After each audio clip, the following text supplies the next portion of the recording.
Hello guys, আমরা বেরিয়ে পড়লাম ঘুরতে যাওয়ার উদ্দেশ্যে। কোথায় যাচ্ছি সেটা এখনো সিক্রেট থাক, পৌঁছে জানাবো। এখানে আমি কী সব ভুলভাল বকবক করছিলাম, তাই ভয়েসটা আমি আবার নতুন করে দিচ্ছি। তো আমাদের ট্রেন ঢুকে গেছে, আমরা গরিবরথ এক্সপ্রেসে করে যাচ্ছি। আমাদের ট্রেন ছিল রাতের দিকে।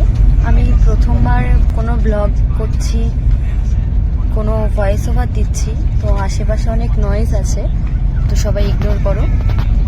তো দেখতে দেখতে ট্রেনে উঠে পড়লাম। এই যে আমার ট্রলি। ট্রেনে উঠে খেতে বসে পড়লাম। বাড়ি থেকে নিয়ে গেছিলাম ফ্রাইড রাইস আর চিকেন কষা।